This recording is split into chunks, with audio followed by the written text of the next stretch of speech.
राम राम बेटी। चल,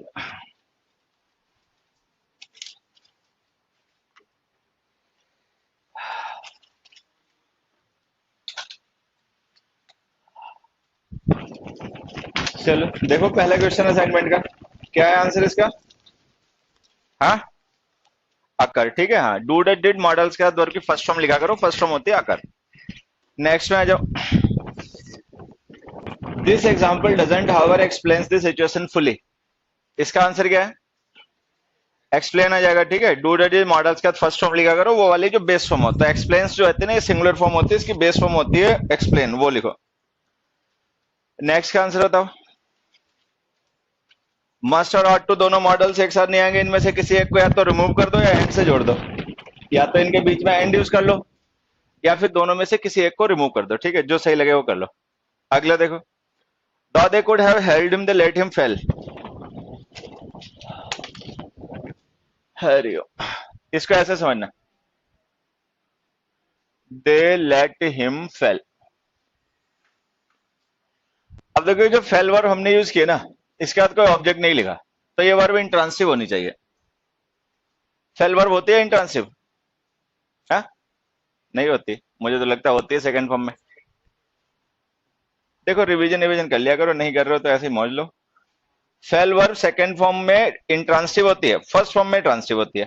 ठीक है, फेल जो वर्ब फर्स्ट फॉर्म होती है उसका मतलब होता है गिराना, और उसके सेकंड थर्ड फॉर्म फेल्ड होती हैं। लेकिन जब फेल सेकंड फॉर्म होती है तो ये फॉल की सेकंड फॉर्म होती है और इंट्रांसिव होती है। अब अगर ये फेल सेकंड फॉर्म हो तब ये ठीक है, क्योंकि हमें वर्ब इंट्रांसिव चाहिए। अगर ये सेकंड फॉर्म होगी तो ये इंट्रांसिव होगी, फर्स्ट फॉर्म होगी तो ये ट्रांसिव होगी। अच्छा, बस हमें ये देखना है क्या ये सेकंड फॉर्म हो सकती है या नहीं। अब अगर तुम पहले से जानते हो तो ठीक है, नहीं तो मैं एक एग्जांपल यहां पे लिख देता हूं। दे लेट हिम वेंट। दे लेट हिम वेंट, ये वेंट सही है गलत? क्या लिखना पड़ेगा? गो। अब देखो ये लेट हमारी मेन वर्ब है। ठीक है, इसके साथ जो हम वेंट लिख रहे हैं ना, ये नॉन फाइनाइट वर्ब है, बेयर फॉर्म का इन्फिनेटिव। जब हम बिना टू के इन्फिनेटिव लिखते हैं तो बेयर फॉर्म होती है। कुल मिला के वो फर्स्ट फॉर्म में बात है। तो ये जो लेट है ना, ये मेन वर्ब है और ये नॉन फाइनाइट वर्ब है, बेस फॉर्म। अब जैसे हमने यहाँ पे लेट के साथ बेस फॉर्म यूज किया ना, तो यहाँ भी हम लेट के साथ बेस फॉर्म यूज करेंगे, तो इसका मतलब ये फेल फर्स्ट फॉर्म हो गई। अच्छा, फर्स्ट फॉर्म में फेल जो वर्ब होती है वो होती है ट्रांसिटिव। हमें वर्ब चाहिए इंट्रांसिटिव, इंट्रांसिटिव होती है सेकंड फॉर्म में, सेकंड फॉर्म ये हो नहीं सकती।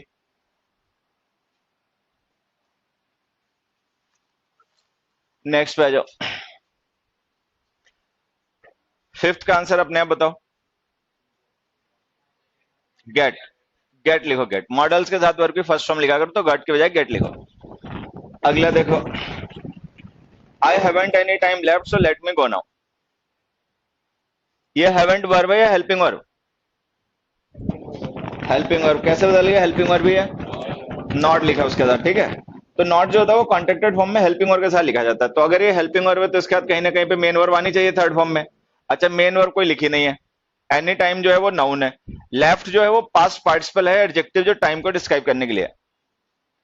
तो मेन वर्ब कोई है नहीं, मेन वर्ब के बगैर हेल्पिंग वर्ब गलत हो गई। अब या तो कोई मेन वर्ब लिखो और नहीं तो इसको लिख दो don't have. I don't have any time left. तो हेल्पिंग वर्ब उसको बिना मेन वर्ब के मत लिखा करो, ये ध्यान रखना। नेक्स्ट क्वेश्चन, इसका आंसर अपने आप बताओ।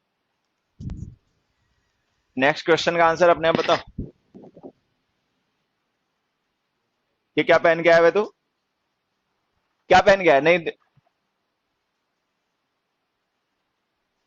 अबे ठीक है, गर्मी है, टेम्परेचर बढ़ रहा है, इसका मतलब कपड़े थोड़ी उतरते चले जाएंगे हैं। देखो इसको, देखो आधा पैंट पहन के आया। हाँ, छुप के बैठ, समझा? नहीं, पागल है। टीचर ऐसे कपड़े पहन के आए क्लास में पढ़ाने तो सोचेगा ना। अभी तो बेटा कुछ गर्मी नहीं है, अभी बारिश होने दे, फिर गर्मी होगी असली वाली, तब क्या करेगा?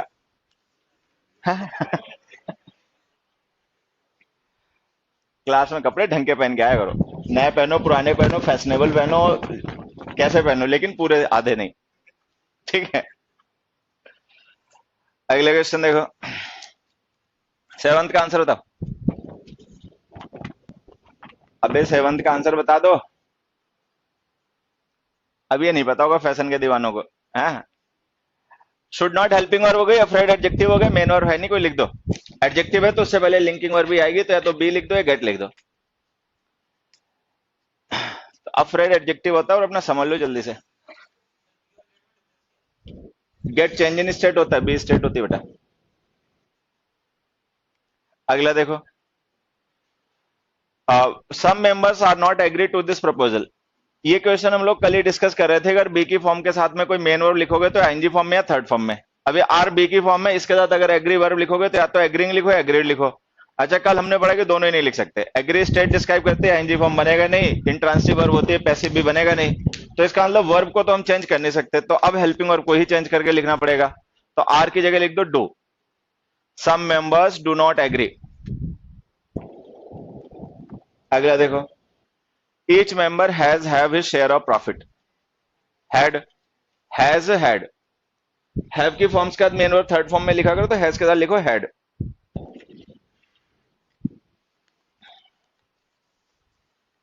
अगला देखो, he fell his opponent with a single blow in the last game. ये जो फेल वर्ब हम इस सेंटेंस में यूज कर रहे हैं, ट्रांसिव होनी चाहिए या इंट्रांसिव? ट्रांसिव होनी चाहिए, क्योंकि उसके बाद हमने ऑब्जेक्ट ले रखा है इज ओपोनेंट। ट्रांसिव होती है वर्ब, फर्स्ट फॉर्म में होती है। देखो, फेल वर्ब फर्स्ट फॉर्म में ट्रांसिव होती है, लेकिन ये फर्स्ट फॉर्म हो नहीं सकती, क्योंकि अगर ये फर्स्ट फॉर्म होती तो ही के साथ फेल्स लिखा होता है एक। दूसरा, यहाँ पे हमने जो टाइम फ्रेज लिख रखे हुए है लास्ट गेम, लास्ट गेम का मतलब पास्ट, तो पास्ट का मतलब ये सेकंड फॉर्म है। अगर ये सेकंड फॉर्म में, तब तो ये इंट्रांसिव हो गई। हमें वर्ब ट्रांसिव चाहिए, तो इसको हटाओ, फेल्ड लिखो। He failed is opponent. अगला देखो,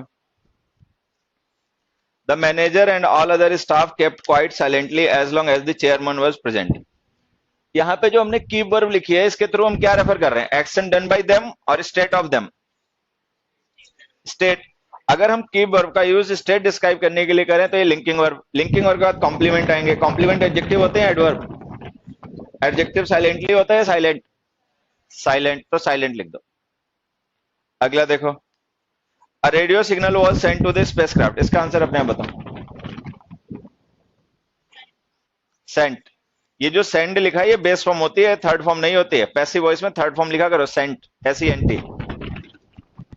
अगला देखो, some people have not enough courage to face the challenges manfully। अब देखो, हैव नॉट हेल्पिंग वर्ब हो गया, करेज नाउन हो गया, मेन वर्ब फिर से नहीं लिखी, तो या तो कोई मेन वर्ब लिखो अपने पास से, और नहीं तो इसको लिख दो don't have. Some people don't have enough courage.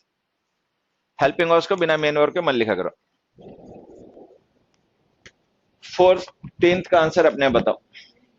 Made, make की सेकंड और थर्ड फॉर्म मेड होती है, मेक्ड कोई वर्ब होती नहीं है।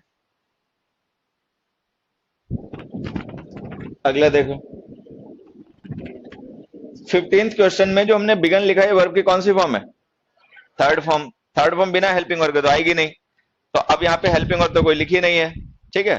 अच्छा, या तो परफेक्ट टेंस बनाओ या पैसिव वॉइस बनाओ। पैसिव वॉइस बना देंगे तो इसका मतलब ही को बिगन किया गया, जो कि गलत हो जाएगा, तो पैसिव बना नहीं सकते। पास्ट परफेक्ट भी लिख नहीं सकते, क्योंकि सिंगल एक्शन पास्ट परफेक्ट में आएगा नहीं, तो इसको सेकंड फॉर्म लिख दो, इसकी जगह बिगेन लिखो। थर्ड फॉर्म्स बिना हेल्पिंग वर्ब के मत लिखा करो। यहाँ पे लिखो he began his political career as a student.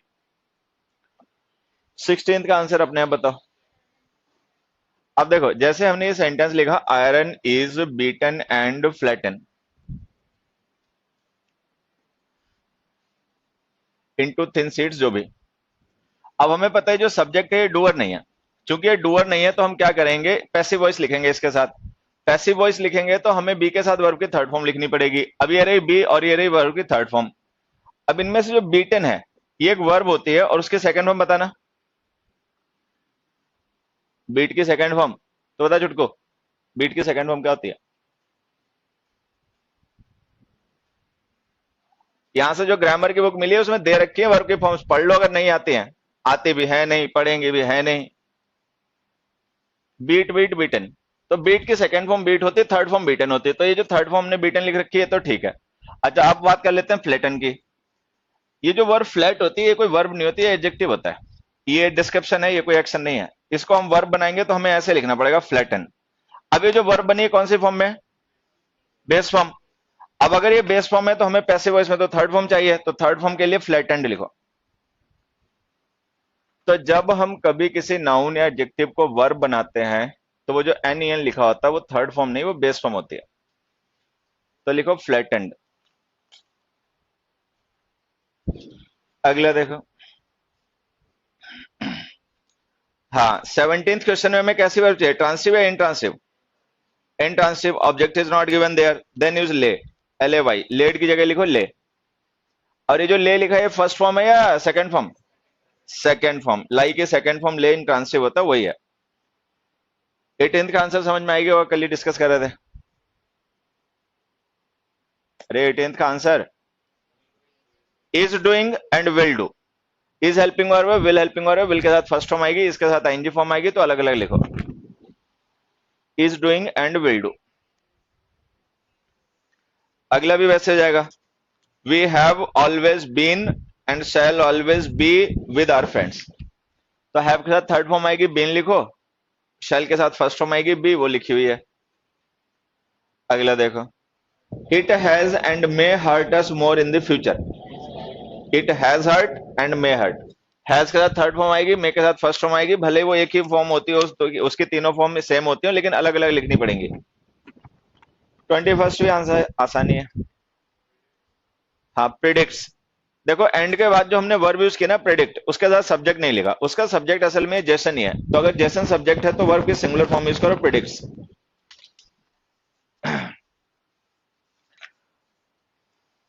22 का आंसर था I am reading. I am not well, हाँ, but I am trying hard. तो ये जो इज ट्राइंग हम वर्ब फ्रेज लिख रहे हैं ना, इसका सब्जेक्ट जो है वो आई है। आई के अकॉर्डिंग वर्ब लिखोगे तो इज नहीं आएगा, एम आएगा। 23rd देखो। I am resting at home and is reading a book.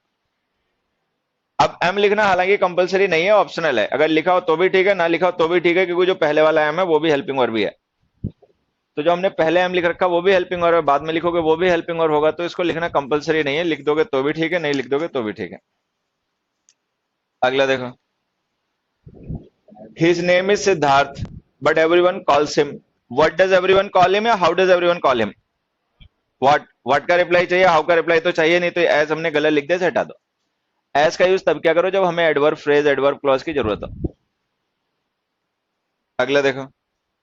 Such incidents must be handled with great care. Handled, must be handled, ठीक है। इंसिडेंट्स जो है वो हैंडल नहीं करेंगे, उनको हैंडल किया जाएगा, तो पैसिव वॉइस बना के लिखो, बी हैंडल्ड। 26 क्वेश्चन में लिखे गए वर्ब एक्टिव फॉर्म की है पैसिव?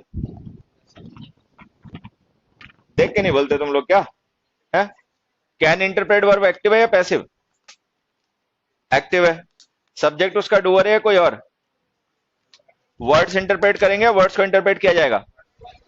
वर्ड्स को इंटरप्रेट किया जाएगा, मतलब वर्ड्स इंटरप्रेट नहीं करेंगे। तो वर्ब जो है उसका डूअर सब्जेक्ट नहीं है, कोई और है, तो पैसिव लिखो। अब पैसिव बनाने के लिए हमें क्या करना पड़ेगा, इसकी थर्ड फॉर्म से पहले बी की फॉर्म लिखनी पड़ेगी। अगर कैन के बाद बी की फॉर्म लिखनी हो तो कौन सी लिख पाओगे? मॉडल। मॉडल्स का बेस फॉर्म आती है तो बी। तो कैन बी इंटरप्रेटेड। अगर वर्ब का सब्जेक्ट नहीं कोई और डूअर हो तो पैसिव वर्ब लिखा करो, कैन बी इंटरप्रेटेड। अगला देखो। They believed. Believe, think, consider, ये वर्ब्स हमारी मेंटल स्टेट डिस्क्राइब करती हैं, इनको कॉन्टिन्यूअस टेंस में मत लिखा करो, लिखो दे बिलीव्ड। अगला देखो। There are some issues that they are not agree on. अब देखो ये जो क्वेश्चन नंबर 28 है, और इससे पहले एक क्वेश्चन और भी था कोई है, 8 था, हाँ 8। अब क्वेश्चन नंबर 8 और 28 सेम है। जो हमने करेक्शन वहां पे किया था ना, आर नॉट एग्री की जगह लिखा था डू नॉट एग्री, वही यहाँ पे करना है। तो लिखो that they don't agree on. Be के साथ में वर्ब या तो आईएनजी फॉर्म में लिखा करो या थर्ड फॉर्म में लिखा करो। एग्री वर्ब को ना हम आईएनजी फॉर्म में लिख पाएंगे ना थर्ड फॉर्म में लिख पाएंगे, तो सीधे इसको हेल्पिंग वर्ब चेंज कर दो। अगला देखो। The problem lays in deciding when to stop. Lies. Intransitive verb चाहिए, ले वर्ब ट्रांसिटिव होती है, उसको हटाओ, लाइज लिखो, LIES। इस सर्कुलेटेड वर्ब एक्टिव वॉइस में पैसिव वॉइस में? पैसिव वॉइस में। सब्जेक्ट डूअर है कोई और? सब्जेक्ट ही डूअर है। हार्ट जो होता है वो सर्कुलेट करता है ब्लड को, हार्ट को कोई सर्कुलेट नहीं करता, हार्ट सर्कुलेट करता है, ठीक है। तो अगर ये डूअर है तब तो वर्ब एक्टिव आनी चाहिए थी। इस सर्कुलेटेड प्रेजेंट इंडेफिनिट टेंस की पैसिव है, प्रेजेंट इंडेफिनिट का एक्टिव बनाओगे तो सर्कुलेट्स लिखना पड़ेगा।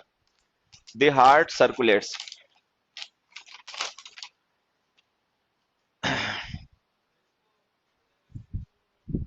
कॉन्टिन्यूस क्यों बनाओगे बच्चे? टेंस चेंज करने की जरूरत नहीं ना, प्रेजेंट इंडेफिनिट पैसिव है, प्रेजेंट इंडेफिनिट एक्टिव बना दो। अब ऐसा तो यहाँ पे कोई हिंट है नहीं कि हमें टेंस चेंज करना है, तो क्यों अननेसेसरली टेंस क्यों चेंज करोगे? 31st देखो, it happened a few years ago but brought to our notice just a few weeks ago. अब देखो ये जो हमने हैपेंड और ब्रॉट दोनों वर्ब लिखी है ना, इन दोनों का सब्जेक्ट अभी इट है, ठीक है। अब हैपन वर्ब तो इंट्रांसिटिव है, उसका तो पैसिव वैसिव का छोड़ो। ब्रॉट वर्ब जो है ना, डूइंग वर्ब है। ब्रिंग का मतलब होता है लाना, ये डूइंग है, इसमें हमेशा कोई ना कोई डूअर होता है। अब इसका सब्जेक्ट है इट, हमें ये देखना है कि जो इट हमारा सब्जेक्ट है, क्या वो ब्रिंग वर्ब का डूअर है या कोई और। हमारे नोटिस में जो वो घटना है इट, वो खुद को लेकर आई होगी या कोई और उस घटना को हमारे नोटिस में लाएगा? कोई और ही लाएगा। तो इसका मतलब ये जो इट हमने लिखा हुआ इस वर्ब का डूअर नहीं है। अब वर्ब डूइंग है तो कोई ना कोई तो डूअर होगा, अगर सब्जेक्ट नहीं है कोई और है तो उसको पैसिव वॉइस में लिखो, was brought, was brought. Hariom. 32nd का आंसर अपने बताओ। Were sent, the thieves surrendered and were sent to jail. तो सरेंडर और सेंट दोनों वर्ब के सब्जेक्ट थीव्स हैं, एक वर्ब के वो डूअर है, एक का डूअर कोई और है। तो जिसके वो डूअर है सरेंडर्ड वर्ब, उसको एक्टिव रहने दो, जिसके वो नहीं कोई और डूअर है उसको पैसिव कर दो, were sent. 33rd same question है जो कल डिस्कस किया था, आंसर बताओ। Should be allowed to speak, जो लेट हिम स्पीक लिखा है ना, इसको पैसिव वॉइस में लिख दो, should be allowed to speak. 34th, much of the meaning should be implied from the context. अब देखो इम्प्लाई और इन्फर वर्ब का जो हमने कल डिफरेंस डिस्कस किया था, उसके हिसाब से इम्प्लाई का मतलब होता है इंडिकेट और इन्फर का मतलब होता है अंडरस्टैंड। यहाँ पे जहां पर हमने इम्प्लाइड लिखा है, अगर हम यहाँ पे अंडरस्टूड या इंडिकेटर लिखना चाहें तो हमें क्या लिखना चाहिए? Much of the meaning should be understood from the context या much should be indicated from the context? Understood, तो इन्फर्ड लिख दो, INFERRED। तो इन्फर का मतलब अंडरस्टैंड होता है और इम्प्लाई का मतलब इंडिकेट होता है। अगला देखो, the statement logically infers a certain conclusion. The statement, नहीं एक मिनट, 35th देखना पहले। It is difficult to understand anything from such evidence और it is difficult to indicate anything from such evidence. Indicate तो नहीं आना चाहिए, वैसे अंडरस्टैंड आना चाहिए। एविडेंस से तो हम कंक्लूजन निकालते हैं ना, एविडेंस तो सबूत होता है, उसके बेसिस पर हम कंक्लूड करते हैं। तो यहाँ पे अंडरस्टैंड मीनिंग होना चाहिए इन्फर, मतलब इन्फर अंडरस्टैंड होना चाहिए इंडिकेट, कायदे से तो अंडरस्टैंड ही होना चाहिए, तो इन्फर लिख दो। It is difficult to infer anything from such evidence, मतलब ऐसा कोई एविडेंस है जिसके बेसिस पर कोई कंक्लूजन लिया नहीं जा सकता, मतलब हम कंक्लूड नहीं कर सकते क्योंकि वो वैलिड नहीं है। अगले पे आ जाओ। The statement logically infers a certain conclusion, the statement logically indicates a certain conclusions और इन्फर्स। अब देखो स्टेटमेंट कोई पर्सन तो है नहीं जो अंडरस्टैंड करेगा या कंक्लूड करेगा, ठीक है, वो केवल हिंट कर सकता है, मतलब स्टेटमेंट में कुछ ऐसे हमारे लिए हिंट हो सकते हैं कि हम उससे इन्फर करें। तो जो स्टेटमेंट है वो इन्फर नहीं करेगा, इन्फर करेंगे बाकी लोग स्टेटमेंट से। तो यहाँ पे लिखो इंप्लाइज, IMPLIES। इंप्लाइज का मतलब होता है indicates. The ship down to the bottom of the sea, sank, SANK, sank. अब देखो ड्राउन का मतलब होता है to die because of being unable to breathe, सांस वांस नहीं ले पाना, उसकी वजह से मर जाना, ठीक है। अच्छा, अब सांस वो लोग लेते हैं जो या तो इंसान हो या फिर एनिमल्स हो, ठीक। शिप तो ब्रीथ करता नहीं है, तो अगर वो ब्रीथ नहीं करता तो ड्राउन भी नहीं कर सकता, उसके लिए वर्ब सिंक यूज किया करो, SANK, सैंक। 38th, these drugs can sometimes affect miraculous cures। अब देखो अफेक्ट वर्ब जो होते हैं ना, इसका मतलब या तो होता है प्रिटेंड या होता है इम्पैक्ट। देखो इनमें से कौन सा मीनिंग यहाँ पे हमें यूज करना होगा? These drugs can sometimes pretend miraculous cures और impact miraculous cures, या cause, एक तीसरा भी ट्राई करके देख लेना, cause। क्योर इलाज हो गया, दवाई जो होती है वो इलाज करती है, ठीक है। तो यहाँ पे जो मीनिंग होना चाहिए वो होना चाहिए कॉज, कि कुछ ऐसी दवाएं हैं जिनका जो इलाज, मतलब जिनका जो असर होता है ना वो मिराकुलस होता है, चमत्कारी इफेक्ट होता है उनका, ठीक है। तो we are talking about the result of something, तो यहाँ पे अफेक्ट हटाओ और इफेक्ट लिखो। अब वो जो इफेक्ट वर्ड होता है ना वो वर्ब भी होता है, यहाँ पे जो हम इफेक्ट यूज करेंगे ना वर्ब है और उसका मतलब है कॉज। अगला देखो, modern farming methods can have an adverse effect on environment. Now we need a noun in this sentence. Have main verb हो गई, एन आर्टिकल हो गया, उसके बाद हमें नाउन चाहिए। अब ये जो अफेक्ट है ना, ये नाउन नहीं केवल वर्ब होता है, जहां नाउन की जरूरत हो वहां हमेशा इफेक्ट लिखा करो, तो इफेक्ट लिख दो। अगला देखो, the fields around have been sown with wheat. अब हमने पढ़ा एसओडब्ल्यू सॉ जो होता है ना, इसका मतलब आरी से काटना होता है, एसओडब्ल्यू सो का मतलब बोना होता है। फील्ड्स के साथ क्या क्या गया होगा, बोया होगा खेतों को, या काट दिया गया होगा आरी ले जाके, तो एसओडब्ल्यू एन लिखो। The fields around have been sown with wheat होता है तब तो सबको ही मतलब पता है, सतह, ठीक है। जब ये नाउन होता है ना, तो इसका मतलब होता है अपीयर। तो सरफेस का मतलब होता है किसी चीज का सामने आना, पेश होना, प्रकट होना, ये सब। अच्छा, जब हम इसको रिसर्फेस लिख देंगे तो इसका मतलब होगा रीअपियर, फिर से सामने आना किसी चीज का। अब एक चीज देखो, ये मीनिंग डूइंग का है या हैपनिंग का? हाँ, हैपनिंग। अगर ये मीनिंग हैपनिंग का है तो वर्ब ट्रांसिटिव है इंट्रांसिटिव? इंट्रांसिटिव वर्ब है अगर ये, तो देखो सेंटेंस में क्या गलत हुआ होगा। अगर ये वर्ब इंट्रांसिटिव है तो सेंटेंस पढ़ो और देखो उसमें क्या गलत हो गया, पैसिव बना दिया, गलत हो गया, ठीक है। तो इंट्रांसिटिव है, उसके पैसिव नहीं बनते, तो वर्ब को एक्टिव फॉर्म में लिखो। ये वर्ब जो लिखा है ना उसे हटा दो, रिमूव वर्ब। सिंपली ऐसे लिखो, doubts that has submerged your mind suddenly resurfaced, कि मतलब उसके दिमाग में कुछ डाउट्स ऐसे रहे होंगे जो पहले गायब हो गए होंगे, फिर वो बाद में दोबारा सरफेस पे आ गए। तो जो हैपनिंग वाली वर्ब्स होती हैं वो सारी इंट्रांसिटिव होती हैं, उनका पैसिव मत बनाया करो। 43rd का आंसर अपने आप बताओ। प्रैक्टिस नाउन, नाउन वाली यहाँ, ठीक है, हाँ, CE.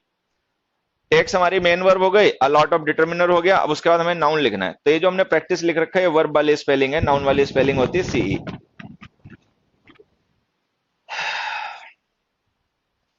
I have lain my books on the table every night for years. Laid, my books object है, ट्रांसिटिव वर्ब आएगी, लेन वर्ब इंट्रांसिटिव होती है, गलत हो गई तो लेड लिखो, I have laid my books. 45th, the priceless treasures were casted into the Nile. Cast, cast cast cast, cut cut cut, put put put, ऐसे, ठीक है। यहाँ पे कास्ट का मतलब क्या है वैसे? इस सेंटेंस में कास्ट का मतलब क्या होगा? हाँ, घेर देना। ये क्या होता है घेर देना?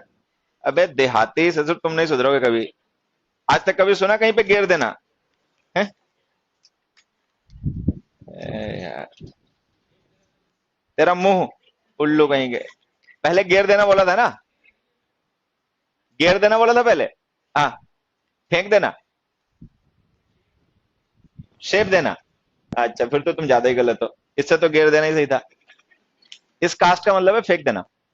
कास्ट का मतलब थ्रो भी होता है, कास्ट का मतलब मोल्ड करना भी होता है, ढालना भी होता है, कास्ट का मतलब प्रोजेक्ट करना भी होता है, कास्ट का मतलब फेंकना भी होता है। इस सेंटेंस का मतलब क्या है, जो उनके पास प्राइसलेस ट्रेजर्स खजाना था ना, वो उन्होंने नाइल रिवर में फेंक दिया। नील नदी है उसमें, उन्होंने उसको फेंक दिया, थ्रो कर दिया। अगला देखो, several of his paintings hanged in the Tate gallery.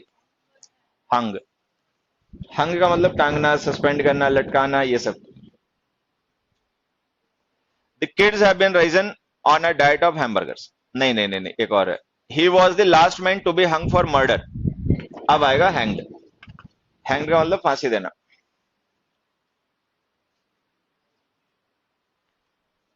अब देखो, ये जो 48 क्वेश्चन है ना, इसमें जो हमने वर्ब लिखी है हैव बीन रिजन, ये वर्ब पैसिव है। अच्छा, हमने पढ़ा कि राइज वर्ब इंट्रांसिटिव होती है, उसका पैसिव वैसिव बन नहीं सकता, तो ये गलत हो गया कुल मिला के, ठीक है। हैव बीन रिजन हमें पैसिव में लिखना नहीं चाहिए था। अब हमारे पास दो ऑप्शन है, या तो हम वर्ब चेंज कर दें, ठीक है, या हम इसको एक्टिव बना दें। अब क्या करोगे, इस वर्ब को जो पैसिव है एक्टिव फॉर्म में लिखोगे, या इसको चेंज करके वर्ब भी चेंज, मतलब दूसरी वर्ब लिखोगे पैसिव इसमें? अब इस कॉन्टेक्स्ट में वर्ब चेंज करनी पड़ेगी, क्योंकि राइज का मतलब होता है उगना, उठना, बढ़ना, वो एक भी मीनिंग यहाँ पे टैली नहीं करेगा। अच्छा, रेज वर्ब का हमने एक मीनिंग पढ़ा था, ब्रिंग अप, पालन पोषण करना। अगर हम ध्यान से देखें तो यहाँ पे वही मीनिंग चाहिए। जैसे बच्चे हैं, उनको पाला पोसा गया, क्या खिला के पाला पोसा गया, हम वो बता रहे हैं, हैमबर्गर्स खिला के पाला पोसा गया, ठीक है। तो वो जो रेज वर्ब होती है ना, उसका मीनिंग होता है टू ब्रिंग अप, और इस सेंटेंस में वही मीनिंग चाहिए। अच्छा, रेज ट्रांसिटिव वर्ब होती है तो उसका पैसिव भी बन जाएगा, तो रीजन हटाओ, रेज्ड लिखो। The kids have been raised on a diet of hamburgers. अगर कॉन्टेक्स्ट कुछ और रहा होता तो हम इस वर्ब को पैसिव से एक्टिव बना के भी सही कर लेते। अगला देखो, BORN बॉर्न, जन्म होना, ठीक है। अगला देखो, अब देखो जैसे हमने लिखा they thought her, what did the think her, या how did the think her. What, तो व्हाट का रिप्लाई या तो ऑब्जेक्ट होते हैं, ऑब्जेक्ट कॉम्प्लीमेंट्स होते हैं। एज तब लिखा जाता है जब हमें एडवर्ब की जरूरत हो, एडवर्ब ना ऑब्जेक्ट हो सकता है ना ऑब्जेक्ट कॉम्प्लीमेंट हो सकता है, तो इस एज को रिमूव कर दो। अब देखो होगा क्या, ये थर्ड वर्ब हो गई, हर उस वर्ब का ऑब्जेक्ट हो गया। काइंड एंड जनरस से दोनों जो एडजेक्टिव है ना वो हर ऑब्जेक्ट के अपने कॉम्प्लीमेंट्स हो गए। नेक्स्ट पे आ जाओ। Few businesses are flourish in such an economic climate. Flourish का मतलब बताओ एक बार। अबे फ्लोरिश वर्ब का मतलब बता दो।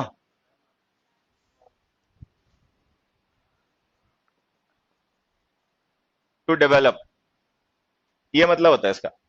डिफरेंस बस इतना होता है कि डेवलप वर्ब जो होती है ना, ये डूइंग भी होती है और हैपनिंग भी होती है, तो हम उसको ट्रांसिटिवली इंट्रांसिटिवली दोनों तरीके से यूज कर लेते हैं। फ्लोरिश वर्ब केवल हैपनिंग होती है, तो इसलिए ये केवल इंट्रांसिटिव रह जाती है और ये ट्रांसिटिव नहीं होती। तो फ्लोरिश का मतलब फलना बढ़ना, ठीक है, ये होता है। डेवलप इसकी इंग्लिश मीनिंग हो गई। अब बस ध्यान ये रखना है कि ये वर्ब केवल इंट्रांसिटिव है क्योंकि ये हैपनिंग है, वो डूइंग और हैपनिंग दोनों होती है। उसका मतलब डेवलप करना भी होता है, डेवलप होना भी होता है। फ्लोरिश का मतलब केवल फ्लोरिश होना होता है, करना नहीं। तो फ्लोरिश वर्ब हमेशा इंट्रांसिटिव होती है, तो इसका पैसिव नहीं बनेगा। अभी जो हमने लिखा ना आर फ्लोरिस्ट, ये प्रेजेंट इंडेफिनिट टेंस है पैसिव वॉइस का। अब हमें लिखना है एक्टिव वॉइस। एक्टिव वॉइस के लिए वर्ब की फर्स्ट फॉर्म लिख दो flourish. Few businesses are flourish in such an economic climate.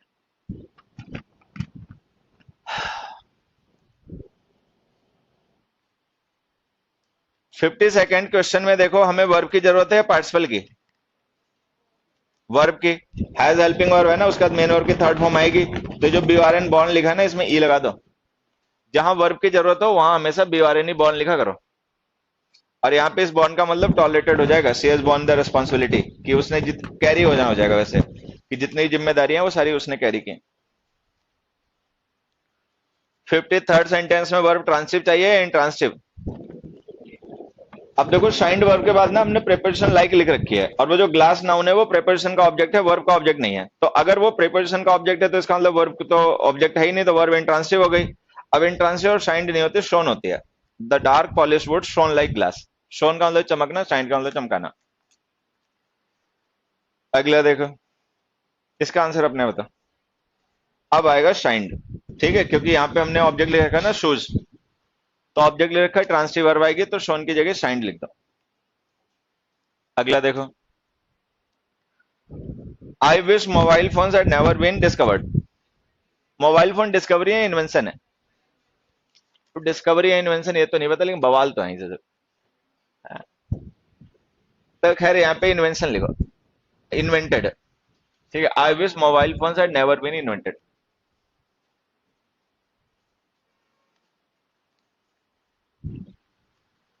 अगला देखो, we need to rise public awareness. हाँ, रेज पब्लिक अवेयरनेस ऑब्जेक्ट हो गए, ट्रांसिटिव वर्ब आएगी, राइज एंड ट्रांसिटिव होती है, इसके लिए raise. We need to raise public awareness. Scientist around the world are working to invent a cure for swine flu. अब देखो ये जितनी वैक्सीन होती हैं, मेडिसिन होती है ना, ये सब डिस्कवरीज होती हैं, इन्वेंशन नहीं होती। मतलब ये ऐसे केमिकल प्रोपोर्शंस होते हैं जो ऑलरेडी पहले से ही नेचर में होते हैं, हम केवल उन्हें पता लगाते हैं, ढूंढते रहते हैं, ठीक है। तो ये जितनी भी वैक्सीन या मेडिसिन होती हैं, ये सब डिस्कवरी होती है, इन्वेंशन नहीं होती हैं। तो यहाँ पे जो हमने लिखा ना टू इन्वेंट अ क्योर, इसको लिखो टू डिस्कवर अ क्योर।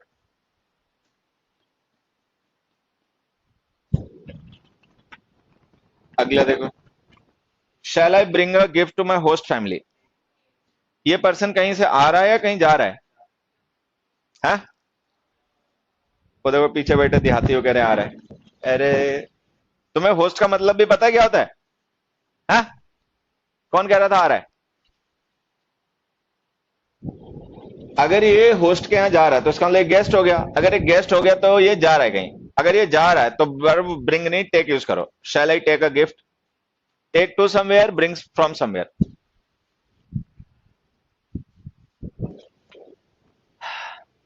अगला देखो, mister Jason took a new game from the market for his only son. अब आएगा ब्रॉट। ब्राउट नहीं होता देहाती, इतने से सिर्फ पागल है। काउट, ब्राउट, बाउट, दरभंगा का है क्या तू? है, क्यों बे, मुजफ्फरनगर का है? बाउट, काउट, कुल्ड, हाँ कुल्ड, ये ब्रॉट, ठीक है, कॉट और बॉट है, बाउट। अबे सोच तो सही, आदमी कितना हंसेगा कि मेट्रो में कह दिया तूने, लोग वहीं पे लोटपोट हो जाएंगे मेट्रो के फ्लोर पे। दिल्ली है ये 2021 की। अगला देखो, एक बच्चा था, उसने एक बार कुल्ड बोला, मैं उसको कभी नहीं भूल पाऊंगा। मैंने कहा तू कहाँ का है, कैसे मुखर्जी नगर आ गया मुंह उठा के। ये तो बेसिक चीज होती है, तो स्कूल वाले ने थोड़े दिन भी पढ़ा होगा तो बता दिया होगा टीचर ने कुड होता है। और ये तो ऐसी चीज होती है कोई इसको इग्नोर भी नहीं करता। अब जैसे इधर वर्ड है, अब इसका तो चलो प्रोनाउंसिएशन है इधर आइदर दोनों होते हैं, ठीक है, मैं भी पहले आइदर ही बोलता था, फिर बाद में मैंने अपना स्विच कर लिया फॉर द सेक ऑफ ऐसे ही मजे में। तो अब मैं इधर बोलने लग गया, नहीं तो पहले मैं इसको आइदर प्रोनाउंस करता था। अच्छा, जब मुझे कंफ्यूजन हो गया दोनों में से सही क्या होता है, I tallied in the dictionary and I found that both are the correct pronunciation. दोनों सही प्रोनाउंसिएशन होते हैं, कुछ लोग अपना इधर यूज करते हैं, कुछ अपना इधर यूज करते हैं। अब आज के टाइम में जो नई जनरेशन आ रही है, दे कॉल इट इधर। हमारे टीचर्स वगैरह जो पुराने रहे, they would call it either. तो ये तो चलो ऐसा है कि वो एक्सेप्टेबल है, दोनों बोली जाती हैं, दोनों सही भी होती हैं। अबे इसे तो कुल्ड कोई नहीं बोलता दुनिया में कहीं। नाटक। चलो अगला देखो,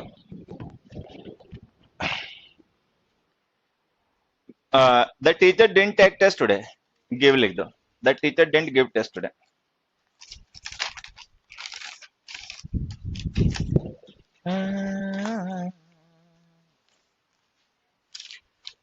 ठीक है, हैड लिख दो, the man had a horrible dream.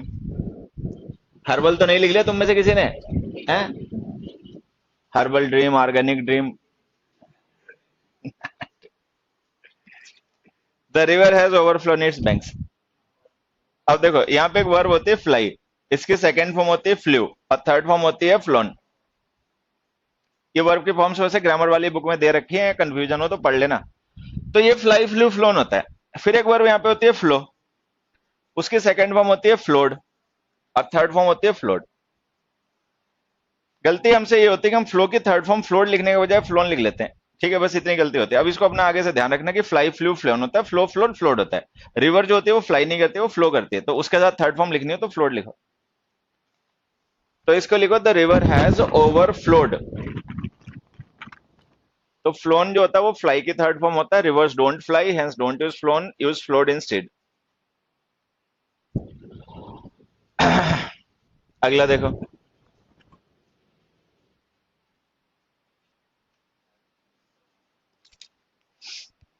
these celestial objects have been existing।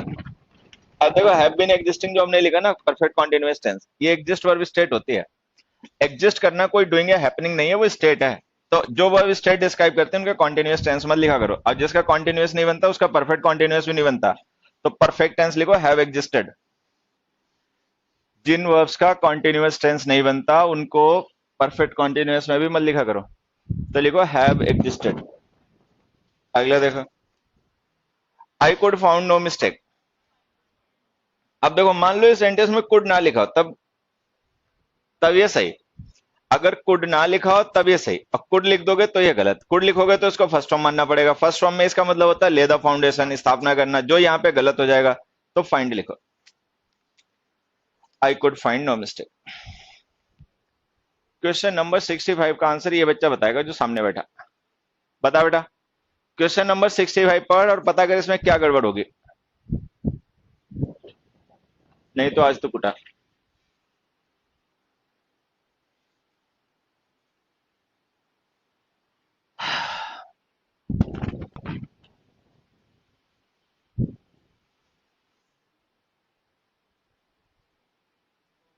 हाँ,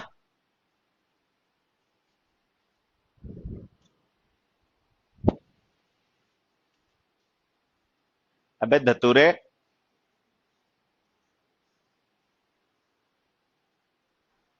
अब देखो इस सेंटेंस में जो हमारा सब्जेक्ट है ना वो है देयर। हमने ये पढ़ा कि देयर इंट्रोडक्टिव सब्जेक्ट होता है, ये रियल सब्जेक्ट नहीं होता, ये सब्जेक्ट को इंट्रोड्यूस करने के लिए लिखा जाता है। सब्जेक्ट, एक्चुअल सब्जेक्ट वो होता है जो वर्ब के बाद लिखा हो। अब वर्ब के बाद हमने लिखा स्टैचू, स्टैचू सिंगुलर सब्जेक्ट है, तो अगर सब्जेक्ट सिंगुलर है तो वर्ब सिंगुलर लिखनी पड़ेगी, स्टैंड्स। तो लिखो स्टैंड्स। और ये अपना ध्यान रखो, देयर इंट्रोडक्टिव सब्जेक्ट होता है, ये रियल सब्जेक्ट नहीं होता। रियल सब्जेक्ट वो होता है जो वर्ब के बाद लिखा गया, वर्ब हमेशा उसी के अकॉर्डिंग लिखा करो। तो द स्टैचू सिंगुलर सब्जेक्ट है, तो सिंगुलर वर्ब लिखो स्टैंड्स।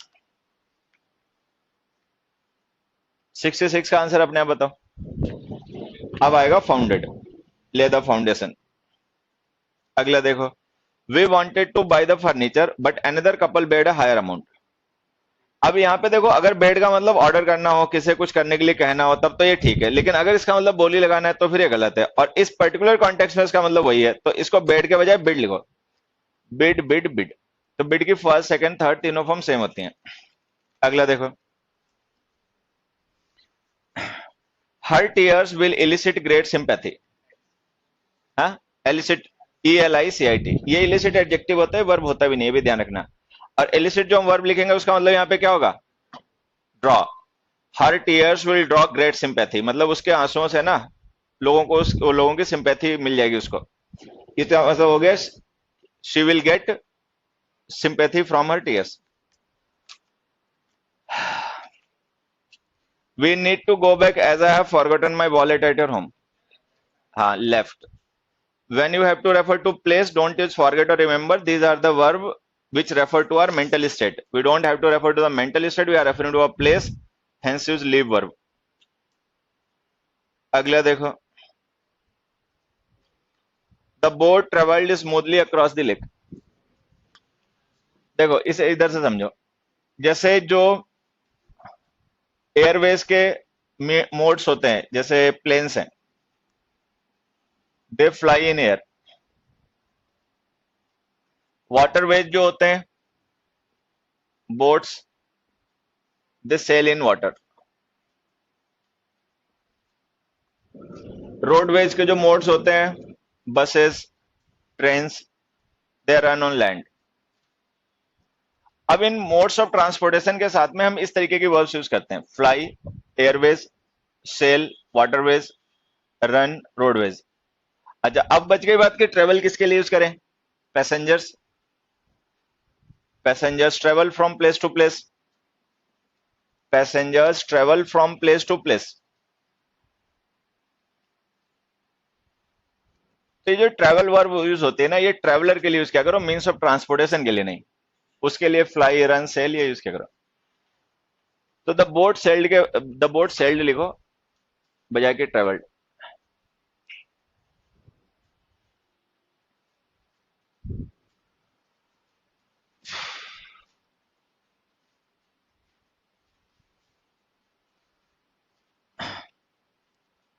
अगला क्वेश्चन देखो, someone has robbed all his money. अब देखो समझना एक चीज, यहाँ पे ये जो रॉब वर्ब होते हैं ना, इसका मतलब होता है किसी से कुछ छीन लेना, लूटना। तो इसका ऑब्जेक्ट हमेशा कोई ना कोई पर्सन या कोई इंस्टीट्यूशन होता है, जैसे कि they robbed him of his money. तो रॉब का मतलब लूटना या छीनना होता है, तो उसका ऑब्जेक्ट हमेशा कोई पर्सन ही बनता है जिससे कुछ लूटा या छीना गया होता है। ठीक है, क्या छीन लिया क्या लूट लिया वो बताने के लिए हम ऑफ प्रिपरेशन ऑब्जेक्ट बना के लिख देते हैं। तो हम इसको ऐसे लिखते हैं, they robbed him of all his money. अच्छा, अगर मान लो वो पर्सन इन्वॉल्व ना हो, केवल हमें थिंग को ही रेफर करना हो, तो फिर रॉब वर्ब ना यूज करके स्टोल वर्ब यूज क्या करो। स्टील का मतलब चुराना होता है, दे स्टोल ऑल हिज मनी।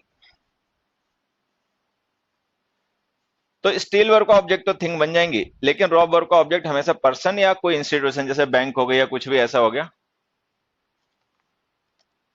अब ये जो सेंटेंस हमने लिखा ना, इसमें हमसे यही मिस्टेक हो गई, रॉब्ड वर्ब तो यूज कर रहे हैं लेकिन पर्सन नहीं लिख रहे। अच्छा, आगे फ्रॉम द सेल्फ लिखा हुआ है, तो इस कॉन्टेक्स्ट में पर्सन लिखना भी नहीं चाहिए, तो वर्ब चेंज करके स्टॉलन लिख दो। Someone has stolen all his money. Someone has stolen all his money. Next देखो,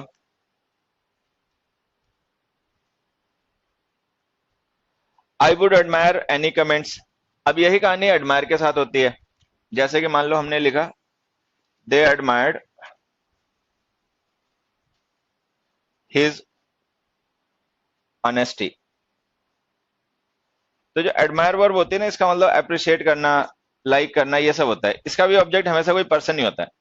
अगर चाहते हो ये सेंटेंस एडमायर वर्ब के साथ ही लिखा जाए, तो फिर इसको ऐसे लिखो, they admired him for his honesty.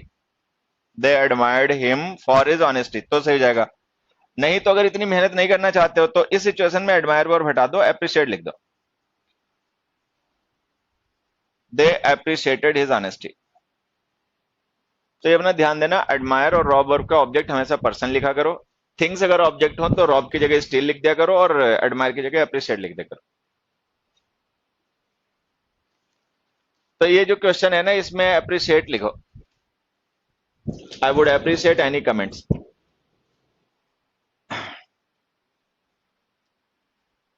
73rd का आंसर अपने आप बताओ। प्रेफर वर्ब किस चीज का एक्सप्रेशन है, डूइंग का या हैपनिंग का? हाँ, अरे प्रेफर वर्ब डूइंग एक्सप्रेस करती है, हैपनिंग एक्सप्रेस करती है? Mental state. हिले हुए हो तुम लोग, रिवीजन रिवीजन नहीं करते। प्रेफर है, लाइक है, लव है, हेट है, एडमायर है, ये सब हमारी मेंटल स्टेट्स होती है ना, ये डूइंग है ना, ये हैपनिंग है। अब अगर ये वर्ब स्टेट डिस्क्राइब करती है तो इसका कॉन्टिन्यूअस टेंस नहीं बनेगा। तो ऐसे लिखो, most people prefer metro to private cars. और बाकी जो वर्ड्स कल पढ़ी थी उन्हें रिवाइज कर लेना। ये तो कह रहा था कल याद हो जाएंगे। हाँ, हो जाएंगे। चलो अभी तो हो कुछ दिन, देखूंगा दोबारा।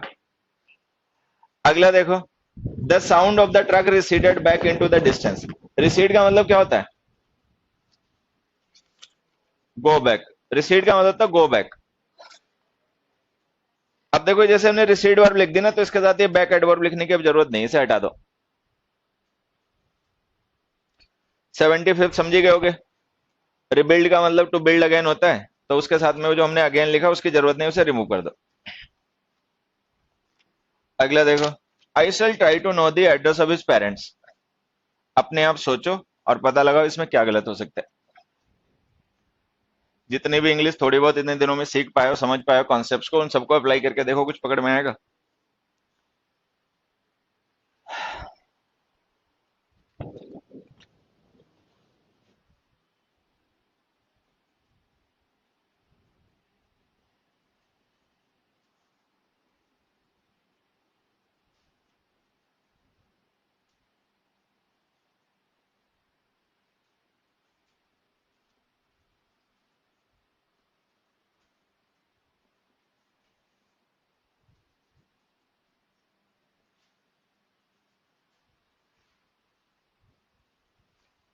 चलो छोड़ो, वो नहीं समझ पाओगे, इधर आओ। I am knowing is address हमने लिखा, ये सही है गलत? है? गलत है। वजह बताओ क्यों गलत है? हाँ, ये स्टेट है, ये कोई डूइंग या हैपनिंग नहीं है, इसलिए कॉन्टिन्यूअस टेंस नहीं बना सकते। तो ये जो हम नो वर्ब लिखते हैं ना, it is not an activity, it is the state. मतलब it refers to our state, not to some activity. तो चूंकि ये एक्टिविटी नहीं है तो इसलिए हम इसको कॉन्टिन्यूअस टेंस में नहीं बना सकते। अब एक चीज सोचो, अगर ये एक्टिविटी नहीं है तो तुम ट्राई कैसे करोगे इसे?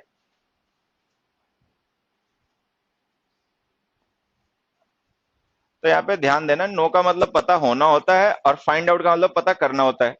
फाइंड आउट एक्टिविटी है, नो स्टेट है। अगर हमें कोई चीज पता है ऑलरेडी तो we use know, I know the answer. लेकिन अगर हमें ढूंढा हुआ कॉन्सेप्ट है, आंसर बताओ। हाँ, हाँ क्या आएगी बता।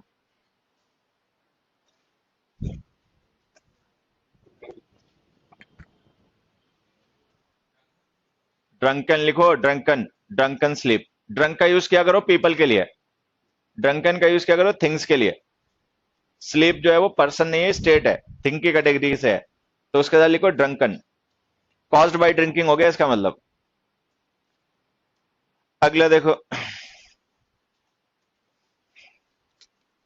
आई never remember to have met this man anywhere.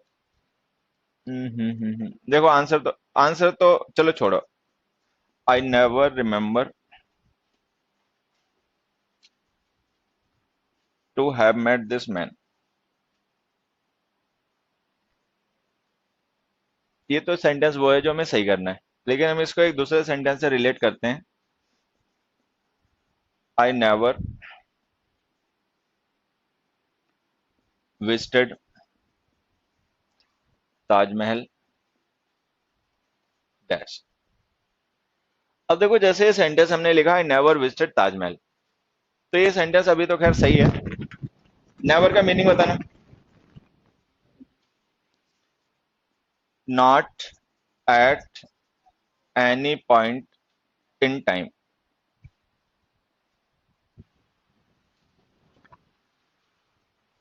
अभी जो नेवर एडवर्ब ऑफ टाइम होता है ना, इसका मतलब ये होता है not at any point in time. Not at any point in time का मतलब कभी भी नहीं। तो जैसे हमने लिखा है नेवर विजिटेड ताजमहल, तो ये सेंटेंस सही हो जाएगा। अब देखो ये पास्ट इंडेफिनिट टेंस है, ये प्रेजेंट पॉइंट हो गया, इससे पहले सब पास्ट हो गया, इसके बाद में सब फ्यूचर हो गया। ठीक है, तो अगर हम ये लिख रहे हैं पास्ट तो और नेवर यूज कर रहे हैं, तो इसका मतलब हमने पूरे पास्ट का नेगेटिव मीनिंग कर दिया, क्योंकि नेवर का मतलब not at any point in time होता है। तो पास्ट इंडेफिनिट टेंस में अगर हम नेवर लिख देंगे तो इसका मतलब the whole past gets negated, कि पूरा पास्ट हमने नेगेट कर दिया। चलो अभी तो खैर सही है। अब मान लो मैं यहाँ पे लिख दूं लास्ट मंथ। अब पास्ट टेंस अभी भी है, लेकिन ये लास्ट मंथ जो है ना वो पास्ट इन जनरल नहीं है, वो पास्ट की एक स्पेसिफिक ड्यूरेशन है। अब अगर हमें नेगेटिव करना है पूरे को इन जनरल, तब तो नेवर लिखा करो, लेकिन अगर किसी स्पेसिफिक पार्ट को या किसी स्पेसिफिक इवेंट को निगेट करना है तो उसके लिए नॉट लिखा करो। तो अगर हम लास्ट मंथ ना लिखें तो ये सही है, अगर लास्ट मंथ लिख दोगे तो फिर ये गलत हो जाएगा और इसको लिखना डिड नॉट विजिट। तो ये अपना ध्यान देना कि नेवर का मतलब not at any point in time होता है और उसका यूज हम करते हैं जनरल निगेशन के लिए। लेकिन अगर कोई स्पेसिफिक निगेशन हो, किसी स्पेसिफिक सिचुएशन को निगेट किया जा रहा हो, किसी स्पेसिफिक टाइम को निगेट किया जा रहा हो, तो फिर नॉट का यूज किया करो। बिफोर लिखने से क्या जरूरत है बेटा, ऐसे ही हो जाएगा। तो I did not visit Taj Mahal, the Taj Mahal लिखना, I did not visit the Taj Mahal last month.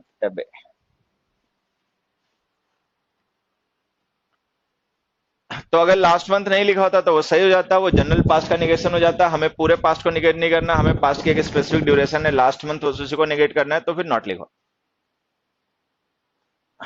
और बाकी नेवर का मीनिंग ध्यान रखना, not at any point in time, not at any point, any point का मतलब कभी भी नहीं।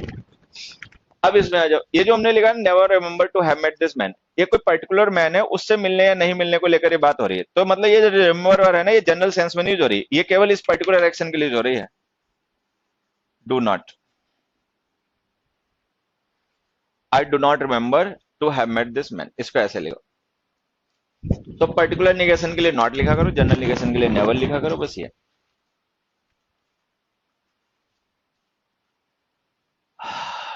79 क्वेश्चन देखो, what kind of verb is required in this sentence, transitive और intransitive? Intransitive, no object is given.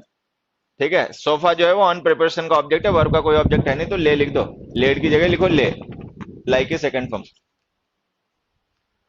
अगला देखो, the machines have laid idle since then.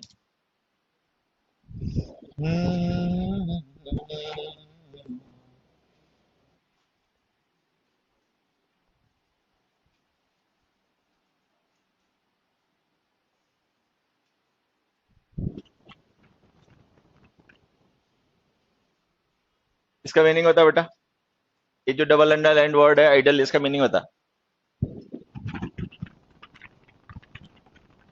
पढ़ ले कुछ। 30 मार्क का इसको जगह, रेड टी शर्ट, लाल शर्ट तेरी, हरी इसकी, बस पीली और कहीं से ले आओ, बस बन गए ट्रैफिक लाइट है। बता लाल शर्ट, हाँ, आइडल का मीनिंग बता पड़ोसी, हाँ नहीं बता, पड़ोसी, पड़ोसी,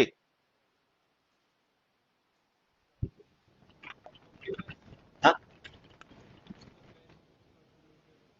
हाँ बेस्ट ना। तुम्हें पकड़ के इतना मारूंगा ना किसी दिन, सुधर जाओगे दोबारा। ऑप्टिमाइज, ऑप्टिमाइज वर्ब होती है, ये जो वर्ड है यहाँ पे एडजेक्टिव के मीनिंग में यूज हो रहा है, ध्यान से देखो उसको। और फिलहाल में जो बच्चा बता रहा है ना, मुझे लगता है ये आइडियल वर्ड को यहाँ पे लेकर कंफ्यूज हो गया। भैया वो आइडियल होता है, इसका मतलब होता है बेस्ट। ठीक है, ये आइडियल है, ये वर्ड एडजेक्ट, चलो अब बोलूंगा नहीं। इसका मतलब होता है इनएक्टिव, लेजी। अभी जो आइडियल वर्ड हमने यूज किया ना, इसका मतलब होता है इनएक्टिव, लेजी। अब अगर ये मीनिंग तुम्हें पता होगा तो तुम ये बात जल्दी समझ जाओगे कि ये वर्ड एडजेक्टिव है। नहीं मीनिंग पता होगा तो तुम्हें मेरी बात माननी पड़ेगी, मैं चाहे सच बोलूं या झूठ बोलूं। तो थोड़ा सा पढ़ लिख लिया करो, ये सिंपल वर्ड है, इनके मीनिंग पता नहीं, तैयारी कर रहे हो सीजीएल की। फॉर्म निकले तो E1 का भी भर दोगे, यूनाइटेड नेशंस का भी फॉर्म भर के बैठ जाओगे, तैयारी नहीं करोगे उस लेवल की। तो आइडल का मतलब होता है लेजी, इनएक्टिव, और ये एडजेक्टिव होता है। अब अगर ये एडजेक्टिव है तो ये ट्रांसिटिव के बाद तो आ नहीं सकता, क्योंकि ट्रांसिटिव का तो ऑब्जेक्ट आते हैं, एडजेक्टिव ऑब्जेक्ट बनते नहीं। तो इसका मतलब वर्ब यहाँ इंट्रांसिटिव आएगी, तो लेड वर्ब ट्रांसिटिव होती है, इंट्रांसिटिव होती नहीं, तो ये गलत हो गई। तो हम यहाँ पे लिख देंगे लेन। तो हम लिख देंगे they have lain idle since then. तो लेड वर्ब ट्रांसिटिव होती है, उसके बाद में हम ऑब्जेक्ट लिखते हैं। आइडल वर्ड ऑब्जेक्ट बन नहीं सकता क्योंकि वो एडजेक्टिव है, तो यहाँ पे इंट्रांसिटिव वर्ब लिखो लेन। अब ये तो हुई एक बात। अब दूसरी बात, अगर ये वर्ड एडजेक्टिव है तो फिर ये वर्ब लिंकिंग होनी चाहिए, लेकिन लिंकिंग वर्ब में हमने ये वर्ब पढ़ी नहीं थी, तो यहाँ पे समझ लेना लाई है, स्टैंड है, सिट है, फॉल है। ये दो चार वर्ब और ऐसी हैं जिनको हम एक्शन के साथ साथ स्टेट डिस्क्राइब करने के लिए भी यूज करते हैं। मतलब ये भी लिंकिंग वर्ब होती हैं, बस होती क्या है, लिंकिंग वर्ब के तरीके से यूज होती है, ध्यान रखना। तो सिट, स्टैंड, ये क्या लिख दिया, sit, stand, lie, fall. So these are some more verbs that we can use to refer to state of people or things. तो इन वर्ब्स का भी यूज हम पीपल या थिंग्स की स्टेट डिस्क्राइब करने के लिए यूज कर सकते हैं। तो ये लिंकिंग वर्ब भी होते हैं। यहाँ पे जो लेन हम लिख रहे हैं ना, ये हैपनिंग नहीं शो कर रही, ठीक है, ये यहाँ पे लिंकिंग वर्ब है। The man fell down, the man fail asleep।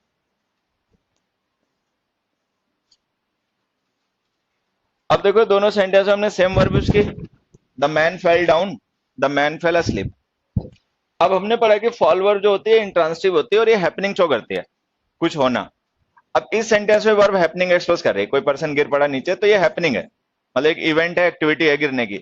अच्छा, ये जो फेल asleep है ये कोई एक्टिविटी नहीं है, ना ये डूइंग है ना हैपनिंग है, ये उस पर्सन की स्टेट है। तो यहाँ पे जो फेल है ना, इसे हम कहेंगे लिंकिंग वर्ब और इसे हम कहेंगे एक्शन वर्ब। वो डूइंग को एक्सप्रेस कर रही है तो वो एक्टिविटी है, ये स्टेट ये वैसे तुम्हें पता हो तो ठीक है, नहीं तो asleep एडजेक्टिव होता है, डाउन एडवर्ब होता है। तो ये फॉल, सिट, स्टैंड, ये कुछ और ऐसी वर्ब्स हैं जिनको हम स्टेट डिस्क्राइब करने के लिए भी नाउन्स की यूज करते हैं और तभी लिंकिंग वर्ब के तरीके से बिहेव करते हैं। तो वो जो हमने वहां पे लेन लिखा वो लिंकिंग वर्ब है, क्योंकि उसका लिखा गया वर्ड जो है एडजेक्टिव है।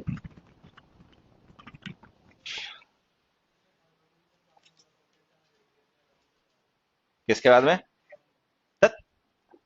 ट्रांसफर का तो ऑब्जेक्ट आएगा कि इंट्रांसफर को दिया जाएगा, ये हैपनिंग है, इंट्रांसफर का तो ऑब्जेक्ट क्यों आएगा, एडवर्ब आएगा। बहुत मारूंगा, समझा। अगला देखो, अगले क्वेश्चन कौन सा है, 81। अब देखो 81st क्वेश्चन जो हमने लिखा है ना, इसमें हमने लिखा the trees were fallen and floated. अब जो वर्ब फॉलन हमने वर्ब लिख दी ना, पैसिव है, लेकिन इस वर्ब का पैसिव बन नहीं सकता, तो ये इंट्रांसिव वर्ब होती है। अब हमारे पास दो ऑप्शन है, या तो हम इसको एक्टिव बना दें फेल, या फिर हम इसको फेल्ड लिख दें, ठीक है।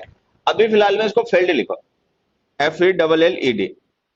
और फेल्ड क्यों लिखा वो देखो समझ लेना, वो बाद वाली जो वर्ब फ्लोटेड है ना, उससे हमें आइडिया लग रहा है। फ्लोट का मतलब किसी चीज को बहा देना होता है। क्या है, जो पहाड़ों पे जंगल वगैरह होते हैं उन पे वहां पे जो लकड़ी काटी जाती है ना, उसको काटने के बाद वहीं से हम क्या करते हैं, फ्लो कर देते हैं रिवर स्ट्रीम के साथ में, और वो बहते हुए नीचे आ जाती है।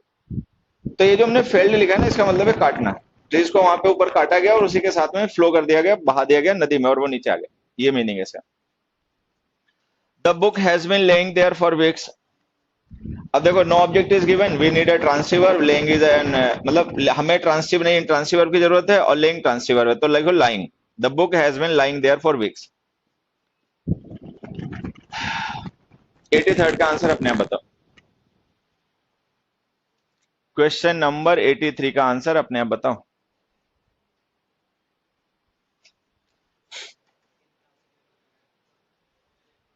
हाँ बेटा, हाँ तो कैसे लिखोगे सही करने के लिए सेंटेंस को,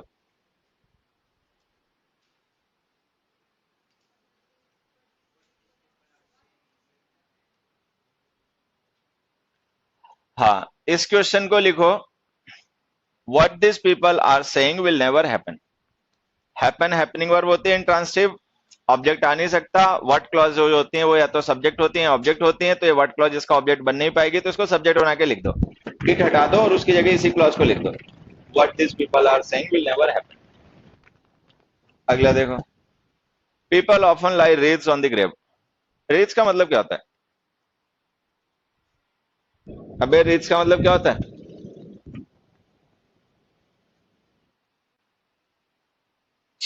हद से ससुर।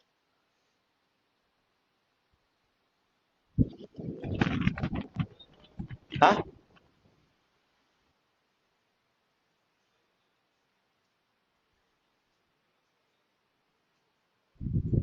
चल छोड़, सारी बात खत्म कर, जो समझा रहा है वो समझ रहा है। हाँ तो बता फिर जल्दी से, रीच का मतलब क्या होता है?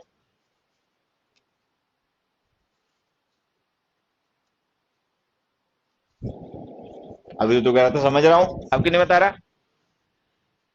फूलों का हार होता है, कोई डेड बॉडी वगैरह नहीं होती है, as a gesture of respect रखते हैं उसके ऊपर। तो रीत होते हैं फूलों की माला, ठीक है, फूलों का हार होता है जो as a gesture of respect dead bodies के ऊपर या उनके पास कवर के पास रखा जाता है। तो कुल मिला के बात ये थी कि अगर तुम्हें इसका मीनिंग पता होगा तो जान जाओगे ये नाउन है और ऑब्जेक्ट है। तो अगर ये नाउन है और ऑब्जेक्ट है तो वर्ब ट्रांसिटिव होनी चाहिए, वर्ब है इंट्रांसिटिव, तो लाई हटाओ ले लिखो। अगला देखो, the ground work for the future development was lain, lain की जगह लिखो लेड। पैसिव वॉइस ट्रांसिटिव है उसकी बनती है, इंट्रांसिटिव की नहीं, तो वॉज लेन की जगह वॉज लेड लिख दो, आंसर हो जाएगा। अगला देखो, our teacher lies great stress on good spelling, what kind of verb is required in this sentence, a transitive one or intransitive one? Transitive, the object great stress is given, so use lays, our teacher lays great stress. Next का answer बताओ, I cannot describe the test exactly but it is testing like pineapple. Test, it tests like pineapple. It जो भी है ना वो doer तो नहीं है, अगर it डूअर नहीं है तो फिर ये लिंकिंग वर्ब है, अगर लिंकिंग वर्ब है तो ये इसका ये कॉन्टिन्यूअस टेंस गलत है। 88, he didn't know that they had laid a trap for him, laid लिखो। अट्रैप ऑब्जेक्ट हो गया, ट्रांसिटिव वर्ब आएगी, ट्रांसिटिव लेन नहीं लेड होती है। They had laid a trap, जाल बिछाना हो गया इसका मतलब। अगला देखो, the book laid open on the desk. अब देखो ये जो हमने ओपन वर्ड लिखा ना ये एडजेक्टिव है, अगर ये एडजेक्टिव है तो इससे पहले ट्रांसिटिव वर्ब नहीं आ सकती। अच्छा लेड वर्ब ट्रांसिटिव ही होती है तो उसे हटा के लेन लिख दो, और जो हम यहाँ पे लेन लिखेंगे ना वो लिंकिंग वर्ब होगी जो बुक की स्टेट डिस्क्राइब करेगी, ना कि कोई हैपनिंग। अगला देखो, the fabric is feeling quite smooth, feels, fabric is not the doer, we are describing the state of the fabric. Smooth होना जो है ना वो फैब्रिक की स्टेट है, और स्मूथ एडजेक्टिव होता है, अगर हम वर्ब के बाद एडजेक्टिव लिखेंगे तो वर्ब लिंकिंग हो जाएगी, लिंकिंग और कॉन्टिन्यूअस टेंस में मत लिखा करो। This fabric feels, the government had declared this area, how has the government declared, what has the government declared, what. तो हमें दिस एरिया जो नाउन है ना इसका कॉम्प्लीमेंट चाहिए, कि अगर गवर्नमेंट ने डिक्लेयर किया एरिया को तो क्या डिक्लेयर किया बताना पड़ेगा, तो वी नीड एन कॉम्प्लीमेंट। तो अगर कॉम्प्लीमेंट चाहिए तो एज हटा दो। अगला देखो, the river has raise several meters. हाँ, अब देखो जो सेवरल मीटर्स हमने लिखा है ना ये है हाउ मच का रिप्लाई है एडवर्ब फ्रेज। तो अगर ये एडवर्ब है तो ऑब्जेक्ट तो है नहीं, तो वर्ब हो गया इंट्रांसिटिव, इंट्रांसिटिव रेज तो होती नहीं, तो लिखो risen, the river has reason.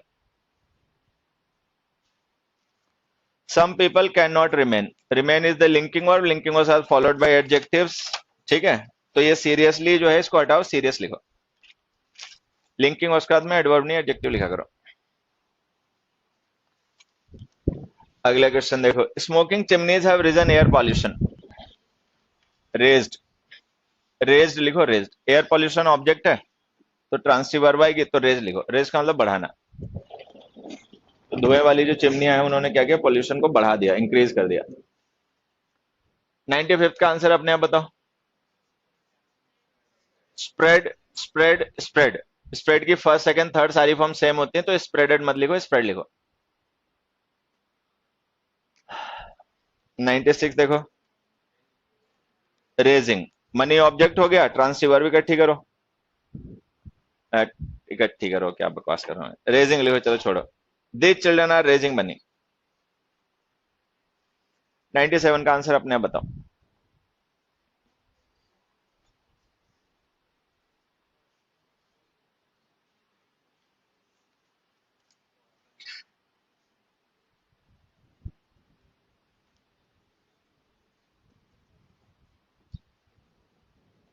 ए खुसर फुसर गैंग, आऊं वही, क्यों लड़ा रहे हो दोनों आपस में? आंसर बता बे, आंसर बता, नहीं बता, चल छोड़, क्वेश्चन नंबर बता जो डिस्कस हो रहा है। हाँ, 91, 7, सही बता रहा है क्या? चलो आगे बैठे से जगा दो। रेड टी शर्ट, हाँ किसमें, सही में? ये वर्सन वर्ब की कौन सी फॉर्म है, फर्स्ट सेकंड या थर्ड? हाँ, वर्सन लिख दो, आंसर इसका बच्चे का सही है। देखो यहाँ पे समझना, एक एडजेक्टिव होता है बैड, और वर्स्ट होती है इसकी कंपेरेटिव डिग्री, अब वर्स्ट होती है इसकी सुपरलेटिव डिग्री। तो ये तीनों वर्ड एडजेक्टिव है अलग अलग डिग्री के, ये पॉजिटिव डिग्री है, ये कंपेरेटिव डिग्री है, सुपरलेटिव डिग्री। अब वर्स्ट जो है ना ये एडजेक्टिव है, बैड का मतलब खराब, वर्स्ट का मतलब और खराब। अगर हम इसे वर्ब बना देंगे तो ये हो जाएगा वर्सन। अब इसका मतलब हो गया और खराब करना, ठीक है? कौन सी फॉर्म की वर्ब है, बेस फॉर्म। अब हमें हैज के साथ थर्ड फॉर्म चाहिए, तो ऐसे लिखो। तो ये जो एडजेक्टिव्स है नाउन्स को हम वर्ब बनाते हैं, तो जो एन एन होती है उनकी बेस फॉर्म होती है, थर्ड फॉर्म की जरूरत पड़े तो उसमें ईडी लिखा करो। तो इसको ऐसे लिखो, हर हेल्थ हैज वर्सनड, हैज वर्सनड का मतलब और खराब हो जाना, ठीक है? नेक्स्ट में आ जाओ, pensions will raise in the line with inflation. अब देखो ऑब्जेक्ट तो दिया नहीं, इन प्रिपरेशन है, लाइन प्रिपरेशन का ऑब्जेक्ट है, वर्ब का कोई ऑब्जेक्ट है नहीं, तो इंट्रांसिटिव वर्ब आएगी राइज, पेंशंस विल राइज। अगला देखो,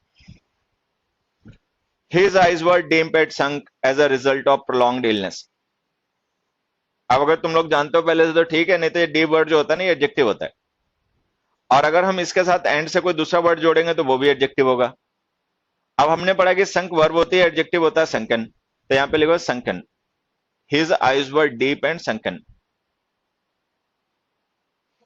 अगला पढ़ो, the hunter rose the gun. अब देखो गन, गन ऑब्जेक्ट दे रखा है तो वर्ब ट्रांसिटिव आएगी raised, the hunter raise the gun. We know what you are meaning. Mean verb क्या शो करती है, डूइंग हैपनिंग या मेंटल स्टेट? मेंटल स्टेट होती है। मीन का मतलब होता है to have something on mind, ये हमारी मेंटल स्टेट डिस्क्राइब करने के लिए यूज होने वाली वर्ब है, ना कि डूइंग हैपनिंग। तो कॉन्टिन्यूअस टेंस मत बनाओ, आर मीनिंग की जगह सिंपली मीन लिखो, we know what you mean. अगला देखो, it will rise doubt in people's mind.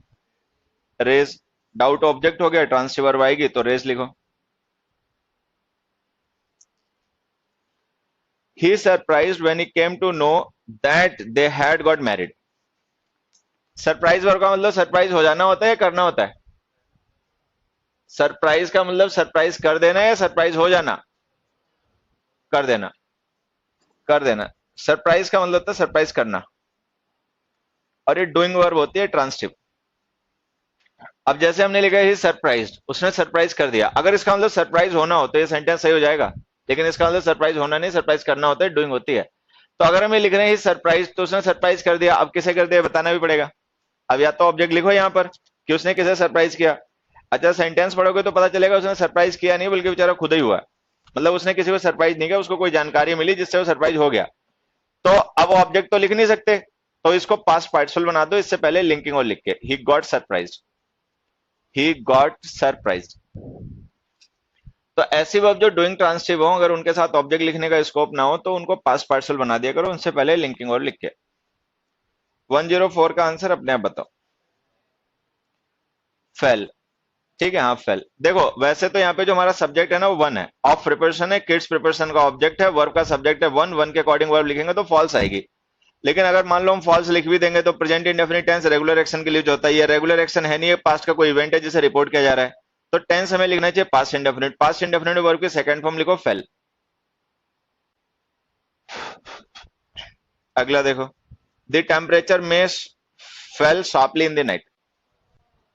थोड़े समय के लिए मान के चलो कि इस सेंटेंस में मैं नहीं लिखा, फिर बताओ सेंटेंस सही है गलत? हाँ, सही हो जाएगा, क्योंकि तब हम फेल को सेकंड फॉर्म मान लेंगे, past indefinite tense. Second form में फेल वर्ब इंट्रांसिटिव हो जाएगी, हमें इंट्रांसिटिव वर्ब की जरूरत भी है क्योंकि ऑब्जेक्ट दिया नहीं है। लेकिन जब मैं लिखोगे तो इसे फर्स्ट फॉर्म मानना पड़ेगा, फर्स्ट फॉर्म में वर्ब ट्रांसिटिव हो जाती है, हमें वर्ब इंट्रांसिटिव चाहिए, तो इसे हटाओ, फॉल लिखो। तो अगर मैं नहीं लिखा होता तो ये सेंटेंस सही होता, मैं लिखा है तो फॉल लिखो। 106 देखो, अब देखो, जैसे हमने यहाँ पे लिखा फॉलन टिम्बर, टिम्बर का मतलब क्या होता है?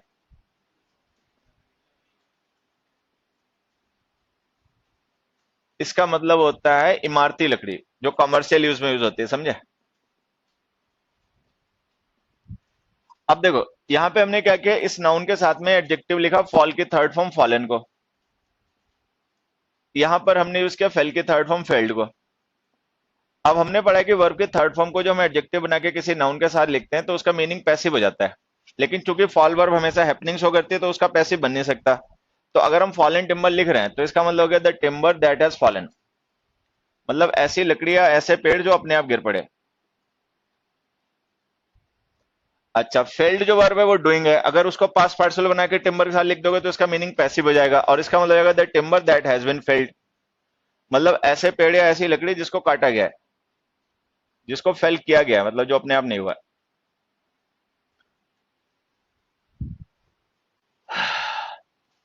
तो खैर अभी तो हमें पता है कि दोनों ही पॉसिबिलिटी होती हैं, पेड़ अपने आप भी गिर पड़ते हैं, काट के लोग गिरा भी देते हैं, तो दोनों ही सिचुएशन पॉसिबल होती हैं, तो वो भी सही है, ये भी सही है। अब मान लो ये जो एडजेक्टिव है फॉलन, इसके साथ में हम एक एडवर्ब लिख दें इलीगली।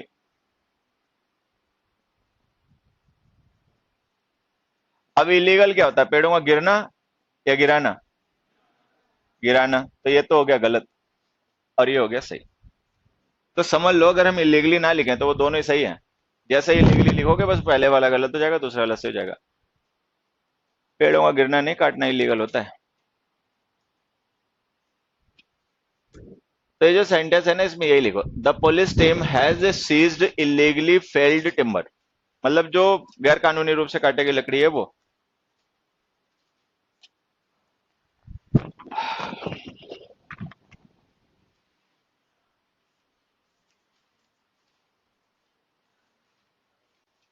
107 देखो,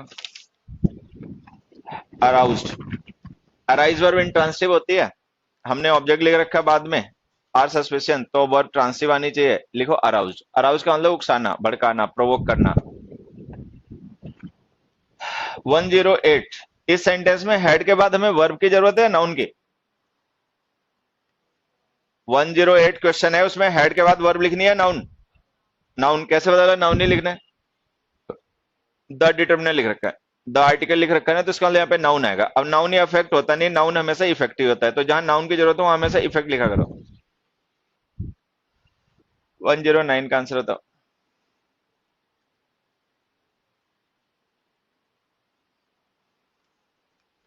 देखो यहाँ पे एक चीज समझना, जैसे हमने एक सेंटेंस लिखा ही मैरिड लास्ट ईयर,